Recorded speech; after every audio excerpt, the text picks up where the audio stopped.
In 1810, an 81-year-old woman named Geneviève d'Eon passed away in a small London apartment after years of living in poverty. It was only when the surgeon arrived to prepare the body for burial that the truth, hidden for nearly half a century, finally came to light. The woman known to the world as a female aristocrat, a former nun, and a lady-in-waiting, possessed the body of a man. But this was no simple case of a long-term prank. This was the final chapter in the life of the Chevalier d'Eon, one of the most decorated soldiers, brilliant diplomats, and feared spies in the history of France. To understand the mystery of the Chevalier, we must travel back to 1728, to the small town of Tonnerre in Burgundy. Born Charles Geneviève Louis Auguste André Timothée d'Eon de Beaumont, the child was born into a family of minor nobility. From the very beginning, his identity was a canvas for others to paint upon. d'Eon would later claim in his memoirs that his mother had wanted a girl and dressed him in girl's clothing for the first 7 years of his life. Whether this was true or a narrative designed later in life to justify his transition, the young d'Eon proved to be a formidable intellect. He excelled in law, moved to Paris, and quickly caught the eye of the royal court with his sharp wit and even sharper skill with a sword. In the mid-18th century, King Louis XV of France operated a shadow government known as the Secret du Roi, the King's Secret. This was a private network of spies and diplomats who operated outside the official channels of the French foreign ministry, often pursuing goals that contradicted the king's public policies. d'Eon was recruited into this elite, dangerous world. His first mission was nothing short of legendary. At the time, France was desperate to form an alliance with Russia, but the Russian Empress Elizabeth was surrounded by pro-British advisors who blocked every male diplomat France sent. The story goes that d'Eon, possessing a delicate, youthful face and a slight build, was sent to the Russian court disguised as a woman named Leah de Beaumont. Posing as a lady-in-waiting, he reportedly gained the Empress's confidence, reading her bedtime stories and whispering French interests into her ear. Whether the Leah story is historical fact or a romanticized legend, the results were real. d'Eon successfully bypassed the British blockade, delivered secret correspondence to the Empress, and helped flip Russia into a French ally. When he returned to Versailles, he was a hero of the shadows. But d'Eon was not just a master of disguise, he was a master of war. When the 7 Years' War broke out, he traded his silk gowns for the uniform of a captain of dragoons. On the battlefields of Europe, d'Eon proved to be a ferocious soldier. At the Battle of Willinghausen, he was wounded in the head and thigh, but refused to leave the front lines. He was known for his reckless bravery, leading charges and outmaneuvering enemy columns with a tactical brilliance that earned him the Cross of St. Louis, the highest military honor in France. He was now officially the Chevalier d'Eon, a knight of the realm, respected by men of war and courtiers alike. The Chevalier's greatest challenge, however, would not be found on a battlefield, but in the drawing rooms of London. In 1762, he was sent to England as part of the diplomatic team to negotiate the Treaty of Paris, which ended the 7 Years' War. d'Eon was brilliant.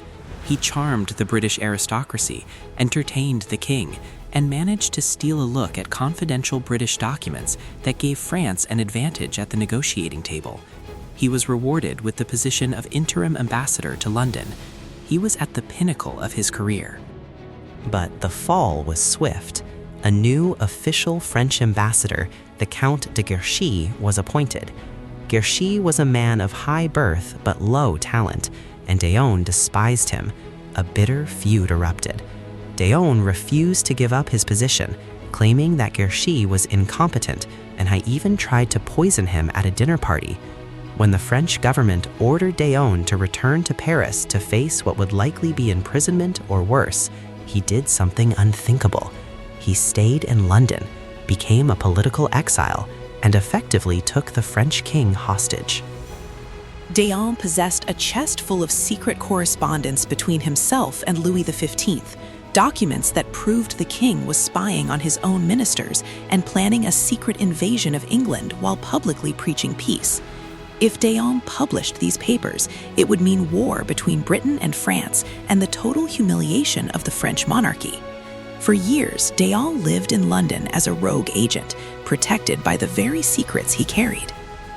During this period of exile, the rumors began to swirl. People in London started to notice the Chevalier's features and his refusal to engage in the typical carnal pursuits of the time. A massive betting pool opened at Lloyd's of London over the Chevalier's true gender. The stakes were astronomical, reaching hundreds of thousands of pounds.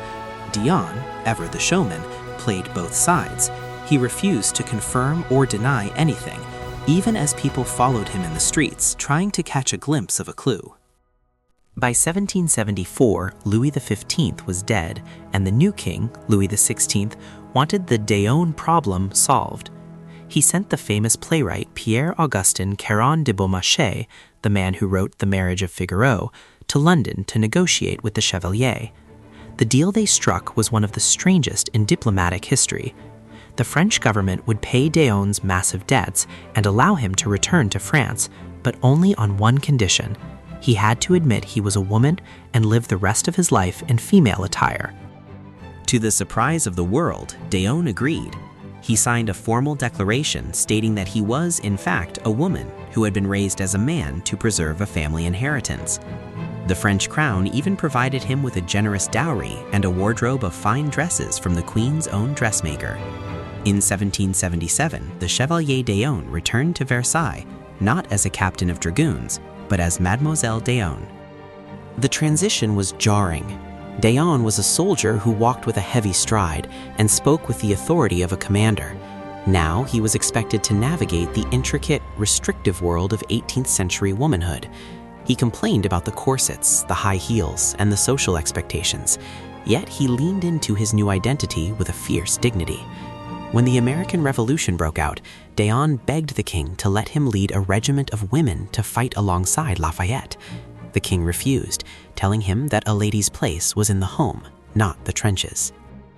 D'Eon spent the next decade as a celebrity in both France and England. He was a pioneer, a person living between worlds. But the French Revolution changed everything. The monarchy that paid his pension was abolished. The aristocrats who had been his patrons were sent to the guillotine. D'Eon found himself stranded in London, penniless and aging. To survive, the Chevalier, now in his late 60s and still dressed in his heavy black gowns, turned back to the one skill that had never failed him, the sword. He toured England performing exhibition fencing matches. It was a surreal sight, an elderly woman in a bonnet and full skirts out-fencing the best young soldiers in Europe. In one famous match against the Chevalier de Saint-Georges, the greatest fencer of the age, D'Eon held his own, his movements as fluid and lethal as they had been 30 years prior. But a serious injury during a match in 1796 finally ended his fencing career. He spent his final 14 years in quiet poverty, living with a widow who believed him to be a sister in spirit. He spent his time writing his memoirs, a sprawling, complex narrative that blurred the lines between truth and fiction, much like his own life. When he died in 1810, the medical examination became a sensation. The doctors confirmed he was anatomically male, yet they also noted unusual roundness in his limbs and characteristics that suggested his body had naturally developed in ways that defied simple categorization. The legacy of the Chevalier D'Eon is not just one of espionage or swordplay. He remains a towering figure in the history of gender and identity.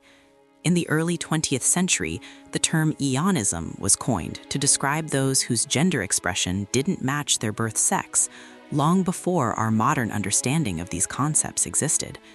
D'Eon lived a life that was impossible for his time, forcing two of the world's greatest empires to accept him on his own terms. He was a hero of the 7 Years' War, a master spy for a king, a diplomat who shaped the map of Europe, and a woman who refused to be silenced by the conventions of her age. The Chevalier D'Eon proved that the most effective disguise is not a mask, but the courage to be exactly who you choose to be, even when the world is watching.